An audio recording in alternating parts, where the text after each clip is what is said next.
women will control the majority of wealth.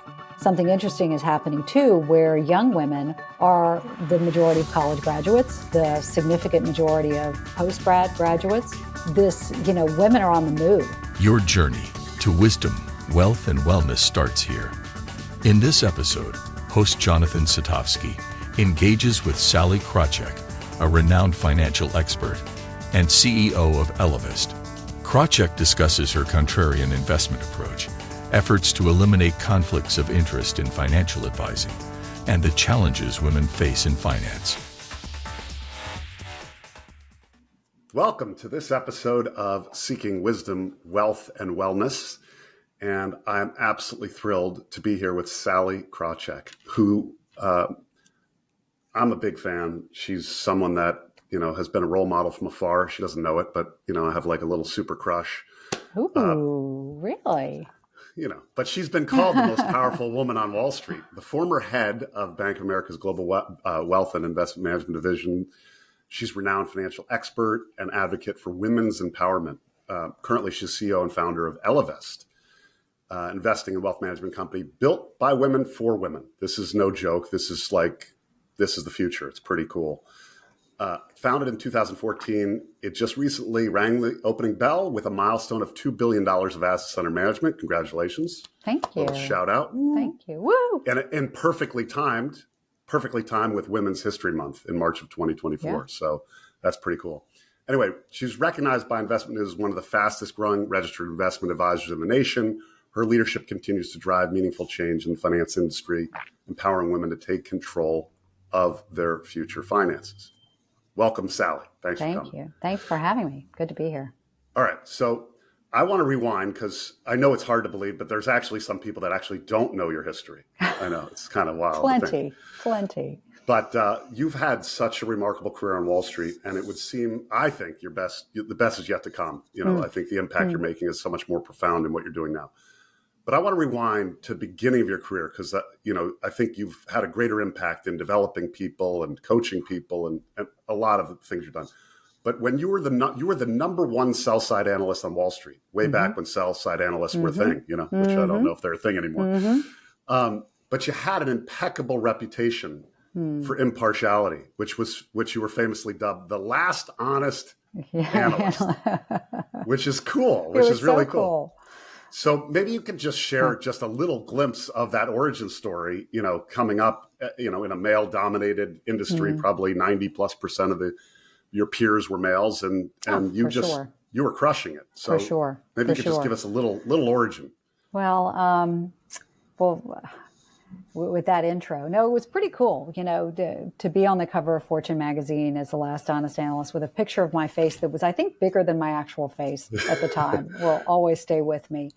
But part of it, I think, was being a natural contrarian. For whatever reason, if you tell me, this is blue, I'd be like, are you sure it's not green? Let's think about all the reasons it may be green. I think I see some glimmers of green. So that was part of it, just a natural, you tell me something and I'm going to find the reasons that's not true. And that is helpful being a stock research analyst because, you follow consensus, you get average results. You are anti-consensus and you can flail and burn, or you could have some real home runs. So I think it was natural contrarian. I think it was also a recognition. If I was going to stand out, being the only woman in the room, why not really stand out and take that contrarian perspective almost as far as it would go, that I would not put out a piece of research that did not have something different to say from what everybody else was saying. I just would not do it. Jonathan, people, the so-and-so reported the quarterly earnings and it's a penny above and half of the penny is currency. And like, who cares? What matters is big calls on big stocks or contrarian calls on, stocks things that people care about. And I did that as an analyst and was not right 100% of the time, but was right often enough that you had to talk to me if you were about to invest in a stock I covered.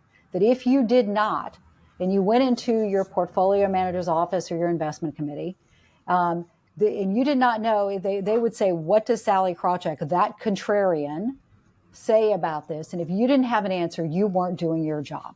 And that's how I got to be because of that, because it was, as you recall, a roaring bull market at the time. And I was negative and often right about being negative, and in an industry in which most people were positive because it just paid better.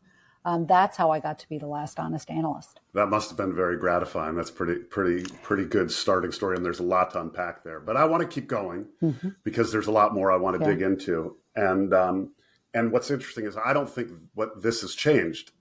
Why do you think so many people on Wall Street and beyond, in many industries, are drawn into conflicted advice? I think you sort of touched on it in terms of incentive bias or questionable behaviors, maybe because that's where the money was, right?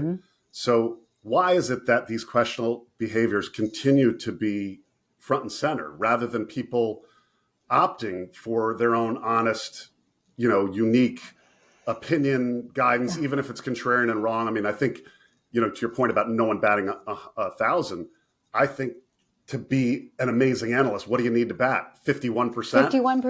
51%. But boy, being wrong is so painful, and everybody calls it out. And today they'll talk about you on CNBC and your dad will hear about it and he'll call you and say, are you okay? And it's just so easy to fall into the pack. In fact, when I was a research analyst, I would never, ever read anybody else's research because when I did, I would say that is a very smart point. And now that I'm thinking about that point, there's really some validity to it. And by the way, 6 people are talking about, well, there must be some, let me explore that point rather than being on I wouldn't look at other analyst estimates because I'd say, I'm 10 cents below,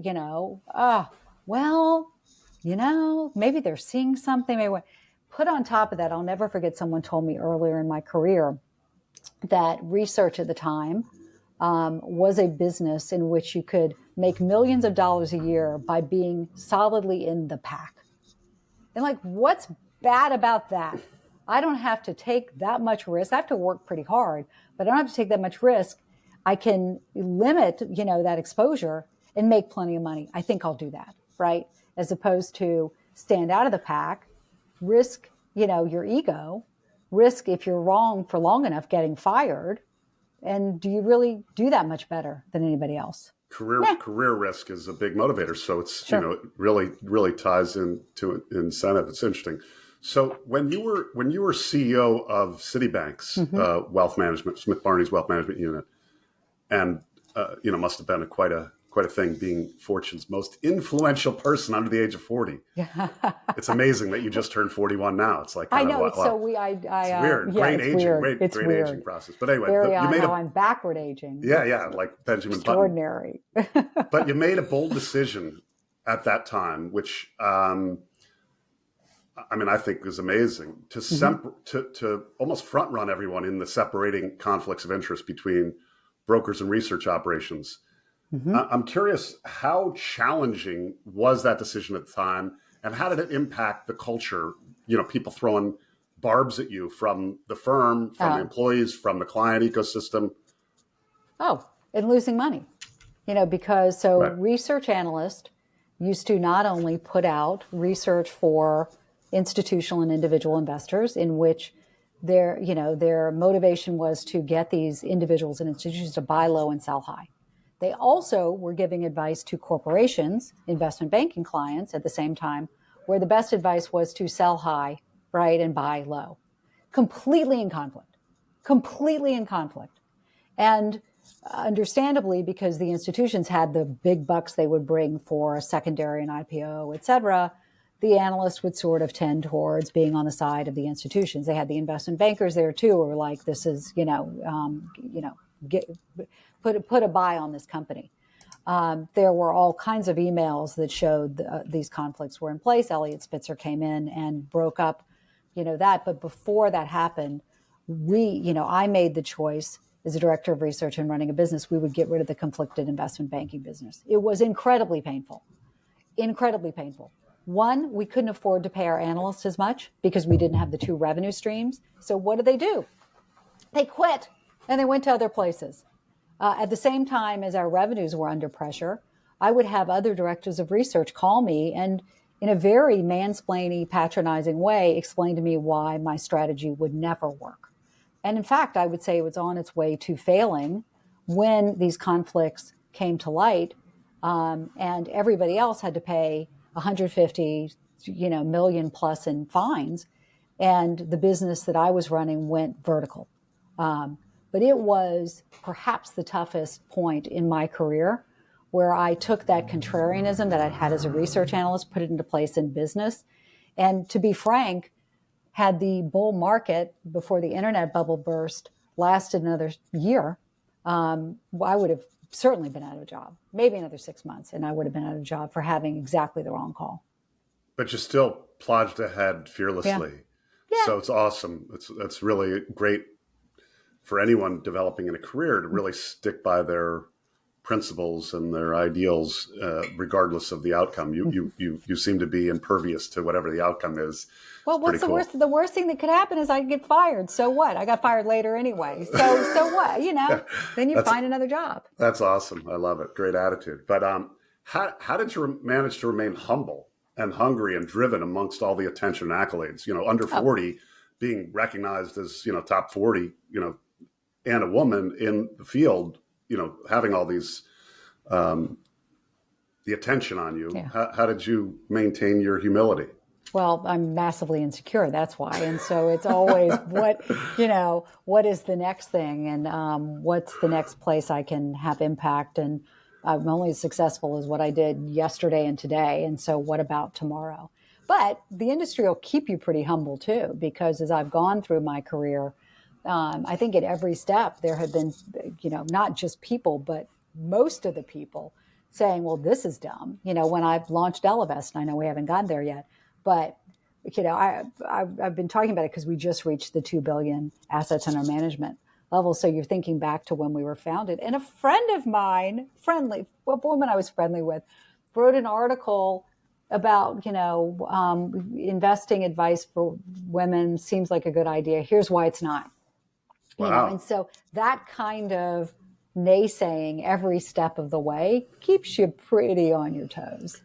I think someone told me a while ago, only the paranoid survive. Exactly. You sort of have to think every day about what can kill you. And if you can avoid being killed, you'll do okay. You keep on. You keep on. All right, we're going to get to Ellevest in a second. Yeah. I just wanted to touch on one other thing that I thought was really remarkable. You had a feat of growing, being moved on to Bank of America and Merrill Lynch, and you grew their profits by 54% in 2011 when the rest of the bank was literally collapsing. And then they eliminated you. Yeah, I know, it's like you're the only shining star in the whole ecosystem, and they cut you. I mean, it just doesn't make any sense. It's like cutting, Steph Curry or whatever, Oh, well, that's very kind of you. Anyway, but throughout your career, you've demonstrated a tremendous ingenuity to keep reinventing yourself, resilience, despite what seems like kind of unreasonable odds, and a total lack of support from the leadership around you. So what lessons would you give men and women? I mean, universally, we don't want to exclude the men, but what would you give young people going up in their careers, individuals navigating whatever uphill challenges, biases, whether it's gender, whether it's race, whether it's ethnic, or obstacles that may hinder their path to success? So it is gendered. So by the way, you mentioned at Merrill and Bank of America, that did happen. And I'll never forget being brought into the CEO's office after having been brought in to turn around Merrill, which we did, and being told essentially the turnaround is complete. Thank you. Goodbye. And now we're going to have, I can't remember if the guy was 63 or 64. A 63-year-old guy, white guy who's never run a wealth management business before. Now it's his turn. So this is what's called the glass cliff. And I don't know if your listeners are familiar with it, but the concept is that, we've heard of the glass ceiling where women hit, sort of this invisible ceiling that keeps them from advancing. But there's also the concept of the cliff where women are pushed out onto the cliff to run businesses that need to be turned around, that are impossible jobs. And that happened to me when I was brought in to run Smith Barney at Citigroup because of the research scandal. The research business there was in tough shape. The stock was going down, like $1 a day, it felt like. every day because of the scandal. And here, Sallie, can you come in and turn it around? And the same thing, the Merrill Lynch financial advisors were leaving at like a 55% attrition rate. It was hemorrhaging. Hey, Sallie, can you come in and turn it around? And once that's done, well, either it's not done, either it's impossible and it can't be done. And they were like, see, that's what happened when you put a woman in place or a person of color. See, or when it's turned around, thanks, we'll now give it back to the usual programming. This is gendered. There's no other way to talk about it. And it's hard for me what's my advice, for your listeners to overcome ingrained biases, ingrained expectations, ingrained sexism. That's tough because, it's society that needs to change, not the individuals. So, you work hard, you do your best. For me, it's a reason I started my own company, because when I had the third opportunity to go in and turn around a troubled financial services company to be in the glass cliff, and I was like, maybe not. Maybe I will not clean up. What are they bringing the woman to clean up the mess, right?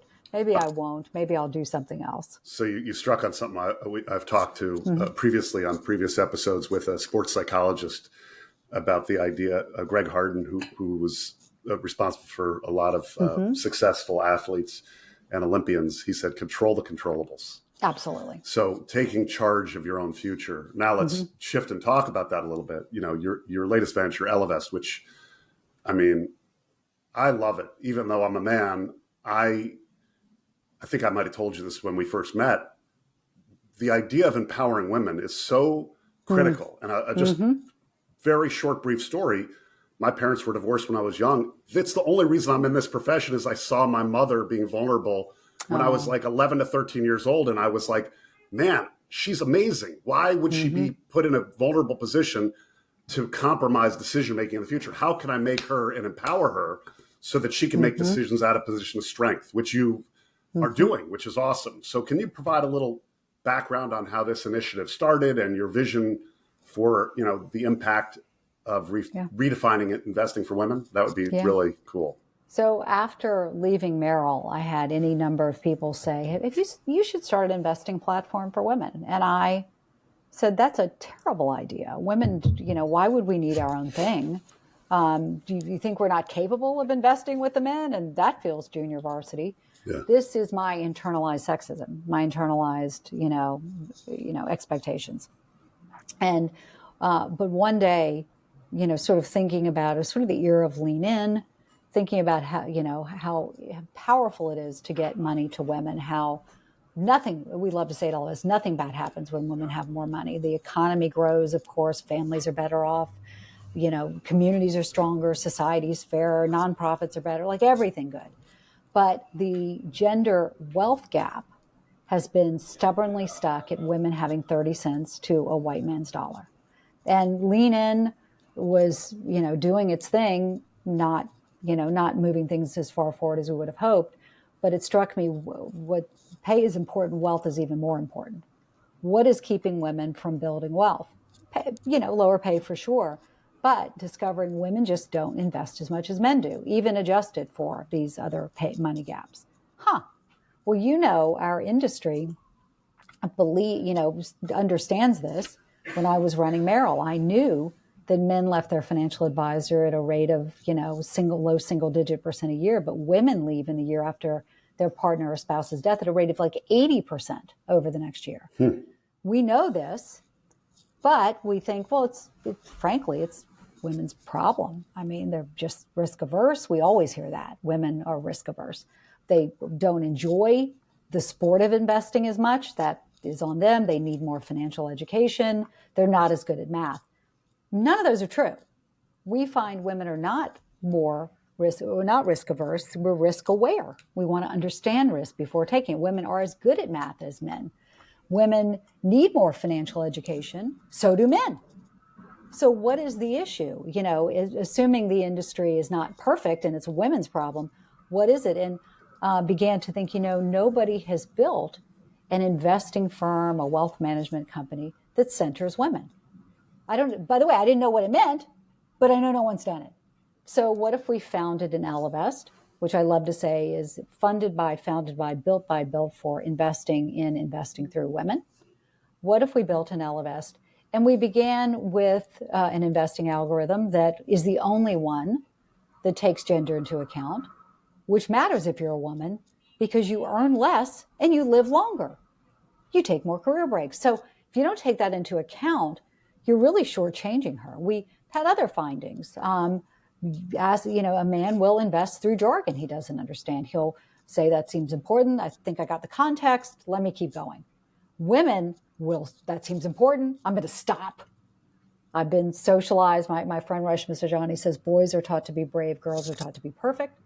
I'm going to have to figure that out, and then, I'll come back later and then she may not. And we also found that women tend to want to invest for positive impact to a greater degree. I mean, I could go on for hours on all the differences, but what we were really just the first who said maybe the industry, which is so male dominated, maybe it built a business for itself instead of building one for women. And maybe we can be the one that serves women. I love it. So you also do something pretty unique, which I think is, I think really important and undervalued. Let me try to tie this together. In a recent article, I think on LinkedIn, you wrote underappreciated career advice. You wrote, other bottom line, as my friend Cindy Gallup has said, you can make a shit ton of money by taking women seriously. Beyonce, Barbie, Taylor agree. We see like significant economic influences of women like Taylor Swift, who not only shape culture, but impact markets. And obviously there's a major inflection point with this great wealth transfer. And I think women will be managing $30 trillion. So I guess my first thing about where I think what you're doing is pretty cool, and maybe you could touch on it, is you actually have a coaching part of the business. It's not just managing the assets. You're actually coaching and giving career advice, if I'm not mistaken. Maybe you could expand on that a little bit, of how you help people with their mindset. I've changed my title to Chief Behavioral Coach. So I find it really cool that you're doing this, and I'd love to learn more about it. Well, so there are a few cross currents right now, right? One of which is that we have the great wealth transfer that's starting. What is that? The boomers have built historic amounts of wealth. There's the wealthiest generation in history. They are beginning to die. He is beginning to die. I think the male boomers, they're reaching 80, spitting at 80 this year. Women tend to live 6 to 8 years longer than men. Half of marriages end in divorce. That money's going to her in the first instance, and then is going to their children. And as a result of that, to your point, women will control the majority of wealth. At the same time, something interesting is happening too, where young women are the majority of college graduates, the significant majority of post-grad graduates. So there's sort of this, women are on the move. And I love to say the great wealth transfer is going to complete the work that Lean In did not. And we are going to have the majority of the wealth in this country before too long. Nobody is really prepared for this. Our industry is not prepared for this. When we recently did a survey on the great wealth transfer and we interviewed thousands of women and men and asked men who, describe the great wealth transfer, who do you think will benefit most from it? Only 17% of men said women. The majority of men said us. It's going to be us. So nobody is ready for it. What I'm excited about is the other side of it, which we call the feminization of wealth. And what happens in that world when women have the majority of the money? Well, we did see some of it this summer, which, may be part of the secular trend, which is if you produce movies that center women, they're going to go, and they're going to go in droves. If you have concerts, that women are interested in, they're going to go, and they're going to go in droves. And the old mock women for their money choices, you buy too many shoes, you buy too many lattes, all that undercurrent of sort of making fun of women for how they spend. They're frivolous, they blah, blah, blah. Women are just like, I'm not listening to it anymore. I'm just not interested in that. I'm going to go out and get my friendship beads, and have a blast. So there's a ton of money to be made from taking women seriously and serving their needs. I'd say the flip side of this great wealth transfer is most women say, I don't have a financial advisor who I can trust. So I do need some support. So that's what we're building at Ellevest, is that means of support from that first dollar she earns through to multiple tens of millions. It's huge because I have, going back to the coaching part, which I'd love you to touch on, is I have 2 daughters, and I tried to write a book to teach them about financial literacy. I'm sure they didn't read it. I made pictures so that they can, view the pictures.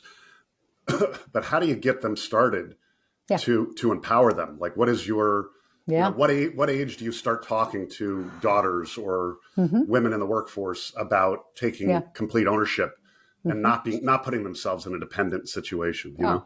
Well, by the way, there's no domestic abuse without financial abuse. So you're right. It's because money is power. And so without having the knowledge around the money, involvement in the money, it puts one in a very vulnerable position. And every couple needs to make their own decisions.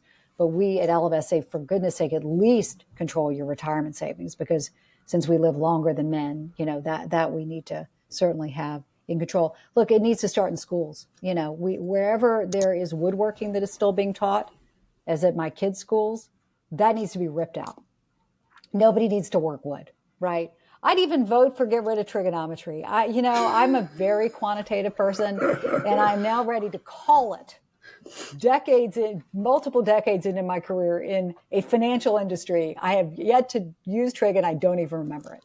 So I would vote trig out as well. So I think it needs to start there. I think as parents, it is important, what we tell them can matter, what we show them does matter. And particularly, I always say, showing mom involved with the money. So it's not just you, dad, saying, let's pick a stock in the Wall Street Journal. Is mom checking the brokerage account? Are you and mom working together for the big, whether to buy the summer home or sell this home? Are you making the big decisions? Is she involved in that?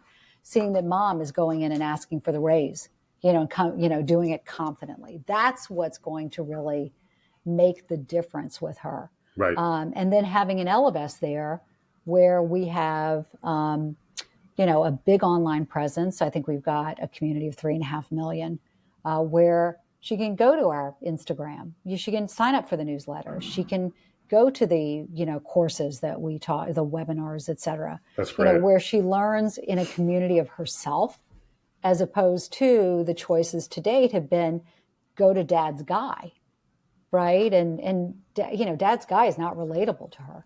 By the way, we've recently put out, financial planning packages for her life stages. So I don't know if you saw, but we put out a comprehensive divorce financial, that's planning awesome. package. That is so great. That's great. So needed. So right? great. The first I've heard of. I mean, maybe someone else is doing it, but I haven't heard of it. But think about every woman who's gone through a divorce, which can be a wealth-destroying event for women, typically is. You got the lawyer, but to have a financial planner who is there by your side, who's a certified divorce specialist. Same thing with inheritance, same thing with buying a home. So making sure we're there for her, reflecting her back to herself. Absolutely. Is really important. Let's go back to the beginning, though. When someone's just getting started, there's obviously a big trend in TikTok. The loud budgeting movement is making a lot of noise. It's gone viral earlier this year, emphasizing you were talking about lattes. And how does someone be authentic and have boundaries of how we spend our money? Because as you said, it's not just what you tell someone; it's how you behave. So how do you and Ellevest,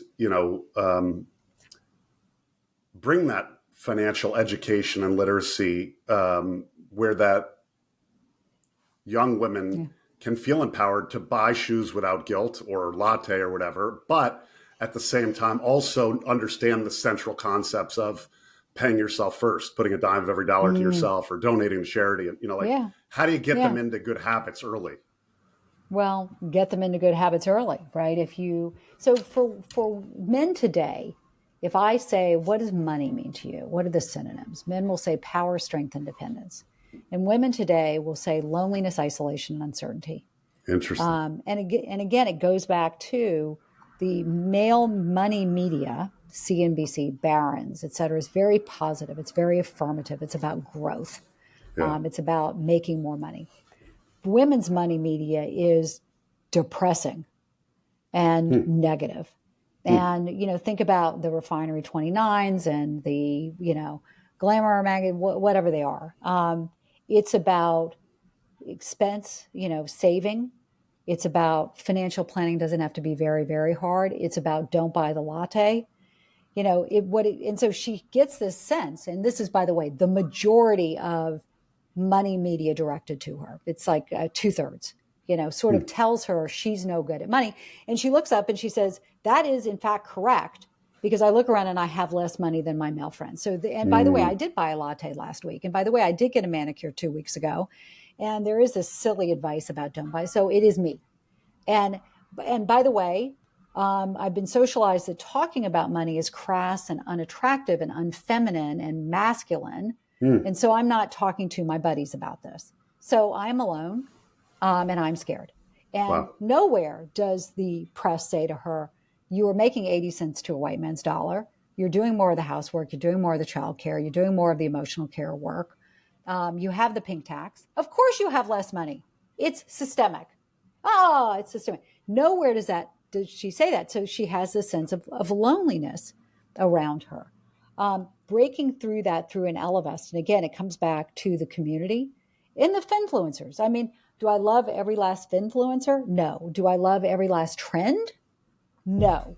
Right. Loud budgeting, fantastic. I don't know how you feel about girl math, but what I love is they're breaking through. And they're saying we are now taking that unattractive thing and we are looking at it and we are talking about it and we are having fun with it and we are mocking it. Right. I love it. Well, I feel, I could talk to you for hours. There's so much to dig into because you've got such not only an amazing perspective, but you speak with such passion about it. But being respectful of your time, we're just about up. I have one or two last things just to touch on. I've seen this study a long time ago.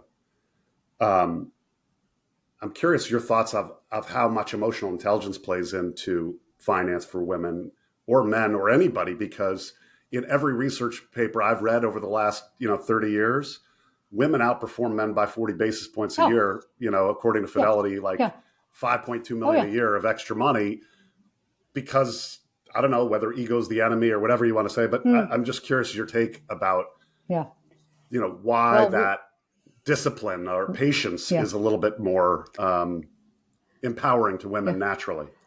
Yeah. And we're seeing it play out at Ellevest. We, over the past couple of years, now we're back in a bull market, but the last couple of years were pretty tough years. We grew. And that was in part because women did not panic, which our male counterparts, some number of them did, which means they check their accounts more often, which means they trade more often, which means they pay more in fees, which means they have more opportunity to make mistakes. It's amazing. It's so comical. I know women stay the course. I don't know. Is it a testosterone, estrogen thing? Is it a women are just too busy? Women just don't tend to care. Women aren't watching the CNBCs and so saying, "Oh my God, interest rates, whatever." Women tend to be longer term in nature than men. We find. They set, we set the asset allocation for them and they stick with it. We send out emails, when markets are tough and don't just do something, stand there, stay the course. And they reply to us, we know you told us that already. We're waiting for the freak out. And I don't know what it is, but it is true. And it shows up in the numbers as well. That's awesome.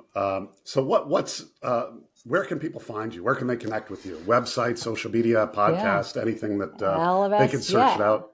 Yep, the ellevest.com, ELEVEST. I'm on LinkedIn. We're on LinkedIn. We're on Instagram. Come in, sign up for the newsletter.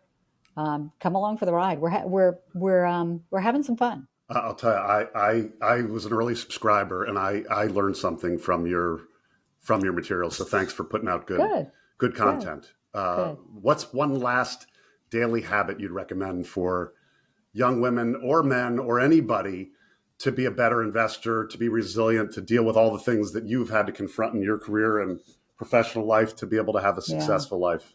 Well, I always try to remember that my family is my real life. And this is something, that's who I am. This is something that I do. And there's a fundamental difference between the two of them. Oh, that's good.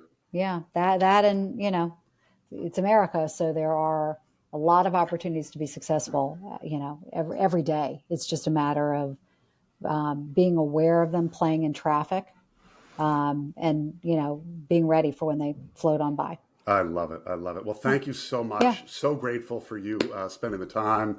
Yeah. Look forward to tracking the future successes of Ellevest and all the things that you do to impact young women and society at large. So thank you. Thanks back at you. Subscribe free to Wisdom, Wealth, and Wellness, wherever you get your podcasts, or on YouTube. All the links are at satovsky.com/podcast. Thanks again and have a great day. Satovsky Asset Management, hyper-personalized wealth management that has created joy and abundance since 2007.